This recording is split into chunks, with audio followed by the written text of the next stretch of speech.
Welcome everybody. You are here in the finals of the TQ Qualifier number 2.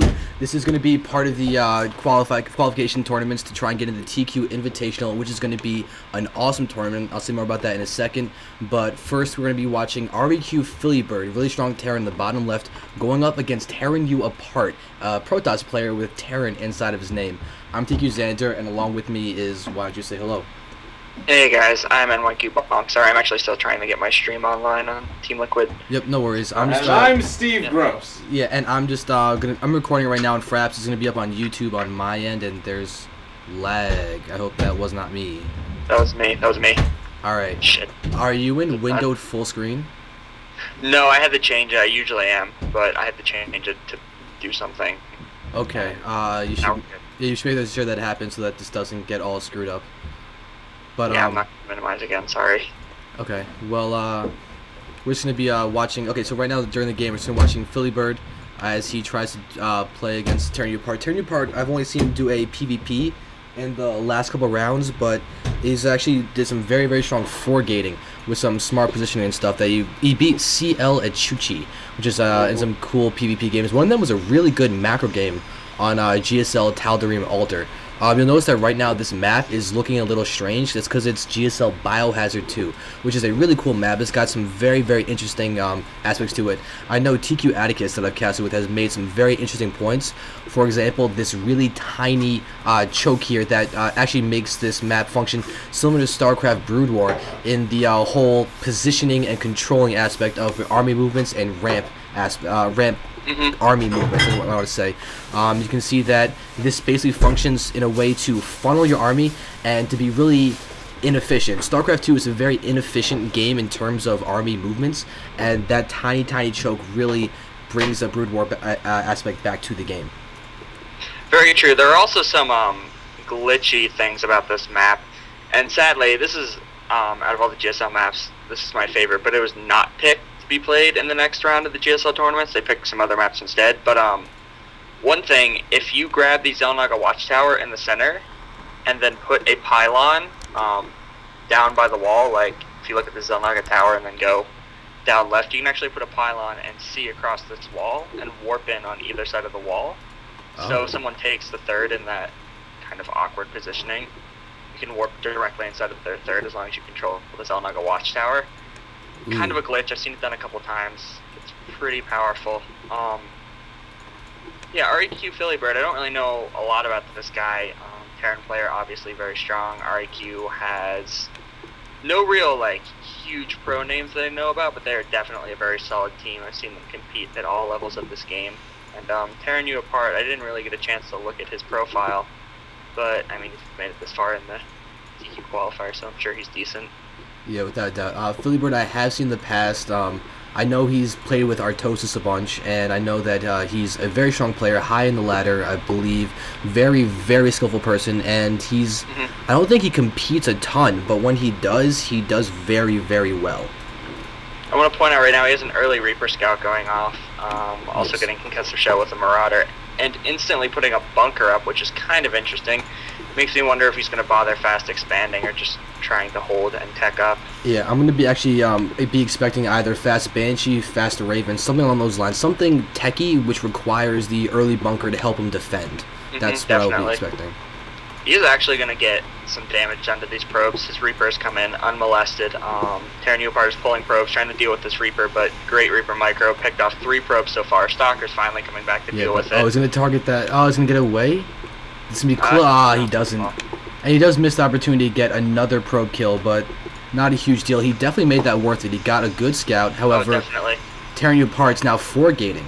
And he did that after the Reaper got in, so I do not believe that PhiliBird knows exactly what's going on. However, he's got to assume that's something... Oh, he actually salvaged his bunker.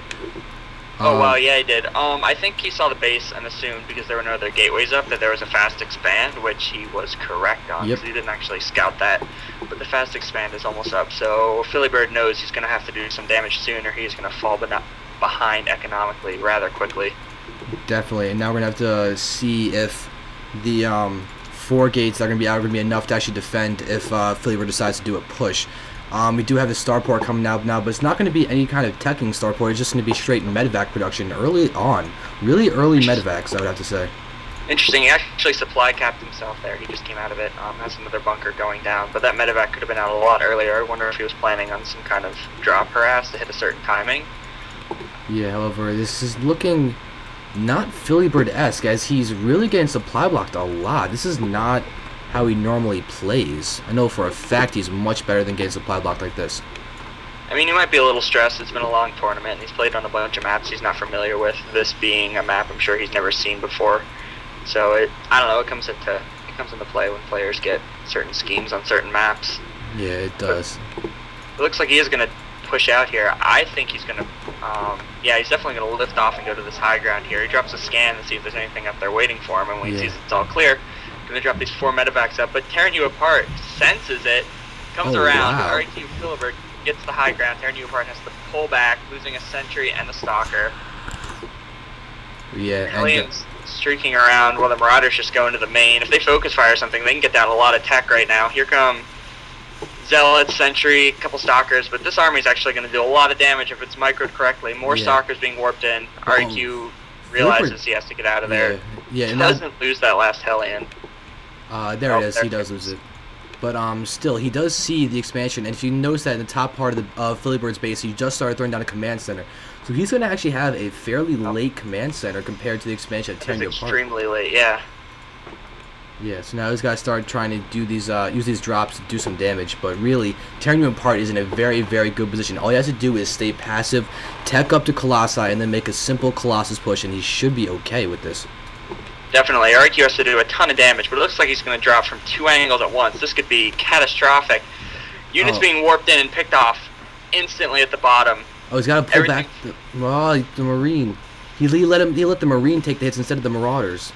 Oh, wow. Yeah, that is a very fatal mistake. And he drops on the high ground in the expansion, but it actually does nothing. I think that was a misclick. He's now dropping, picking up a couple probes, but this really isn't going to do a lot of damage. Terranuapart's going to easily clean this up, and he's going to have to evacuate. There he goes. Yep, and there's. But he does take no damage while dealing damage, which is always, always a plus. But look, another drop in the back. FXOSheth again. He's got a Hellion, but he didn't take shots with the Hellion. He could have killed so many probes right there if he just gotten one more hit in. Oh my god. Yeah, that was close to being very bad for a Protoss player, but still, this harassment is slowing down his mining time. Although he does have, he's had this expansion up for so long now, I don't know how much that really matters. Oh, and FXOSheth just lost a full medevac up at the top base. Oh, that's so bad. Yeah, looking at the army tab, Terranuapart is definitely farther ahead. He's getting his tech caught up now too, so he is in great position. First, Colossus being Crota boosted out. Yeah, he's gonna be fine. He's a good 20 foot ahead right now. Ahead in the Harvester count as well. Yeah, and FXOSheth's expansion is up, but he hasn't flown it anywhere yet. Yeah, he just finished that. And something to note is that FXOSheth, he's got good units, but the problem is that Terranuapart has been able to just macro up, and even with Terranuapart's army split, he still has enough in the army to destroy everything that FXOSheth has. But FXOSheth's doing some great micro to try and just keep doing damage. However, his medevacs are going to be fairly depleted if he keeps on trying to go that route. But oh, definitely, and the Colossus already coming out. It doesn't look like their Vikings even started for REQ. REQ is going for the gold-only expansion. That's an interesting play. I actually really agree with that, though. I think it's a really smart move on his part because he's so far behind. If he went for a normal expo, he might not be able to do anything, but this gold income might be something that's going to allow him to get a ridiculously high Marine count, try and get up everything else, and you'll notice that he's very high in the gas as it is already, so if this pays off for him, then this could really be what he needs. And REQ dropped again in the bottom part of Terran's base, but didn't really do a lot of damage. The one thing he's getting out of this, Terranuapart is really afraid to move out. He doesn't seem to want to leave his base, and he only has one observer, which is watching his high ground, so he has no idea what REQ is doing. And that could really work in his favor as he tries to macro up here with his gold expansion. Yep, without a doubt. And FXOSheth does have a couple of these Marines and SCVs out just to scout in order to be able to see when Terranuapart decides to move out. But I just want to comment on the fact that Terranuapart has a really annoying name to commentate again in a PvT. Yeah, he does. We could just call him Apart, I guess. The Marine at the watchtower going down. It looks like Apart is finally moving out here. Pretty good timing. Yep, and now he's actually going to be able to float over. Oh, he's not going to go to the gold. His observer's going to go over and just see that there's no third base. And it's going directly down to the natural. Oh, look, wow, so he has no idea what's going on right now. He has a much higher army count, but a lot of that is also, well, about 16 of that is in workers, so it's not, Terran's army is not as inflated as it seems. He's getting charged. Thermal Lances is almost done. I think he's going to push semi-soon. Although he didn't see an expansion, so he might just feel safe, you know, staying where he is and holding the Terran in his base. Yeah. Oh, and look, PhillyBird is at the gold now, seeing that there's a probe over there wanting to expand. Mm-hmm. So that's going to be key. PhillyBird's going to be aware of that. Probably going to end up dropping that if it does try and go down. Yeah, Terranuapart definitely needs to get on the third base here if he's not going to push, because it looks like PhillyBird is actually expanding twice. Once the gold base has a command center being built, and that is naturally he's expanding. Yeah, and as far as Terranuapart thinks, Terranuapart probably just thinks that PhillyBird was trying to go all in before and is now only now getting up his next base. But it's going to be a good big attack up here at the front, but PhillyBird is being forced to pull back as there's just too many forces from Terranuapart to actually be able to warrant the attack right there. PhillyBird is actually retreating to the high ground instead of positioning on the low ground where it's going to need to defend the upcoming base. That's interesting, and Terranuapart definitely sees this expansion being built. He probably thinks it's the first expansion, so he's going to push out and try to crush it right now. Yeah. PhillyBird has a ton of Vikings, though. If he can get quick snipes on these Colossus, he might be able to hold this. Yep, I don't know, it's looking pretty bad for our Terran player, though. Yeah, but now let's just see. He's got to find a way to control. There's the stem. Going to get a good spread, and he's going to start using these Vikings to take out the Colossus, and it does work. Colossi are going down. PhillyBird is going to use the Medivacs to micro against the Zealots. It's going to be really good, but the problem is that there might just be too much from Terranuapart. Terranuapart could actually just steamroll over PhillyBird with everything PhillyBird has right now. Yeah, he did not get the last Colossus down. That is actually going to be huge. It looks like this army is just going to be a tad too big, trapping all of those SCVs with great force fields, while his gateway units just clear up the barracks units of REQ. It looks like GG. Yep, GG from PhillyBird. Definitely a great game. Great macro from Terranuapart and defending against the drops. Well done. We're going to move on to the next game now. Yeah, he did a good job of not panicking. I mean, drops like that coming in from two angles can get very stressful. You can pull too many units one way and lose everything in your natural expansion, or vice versa.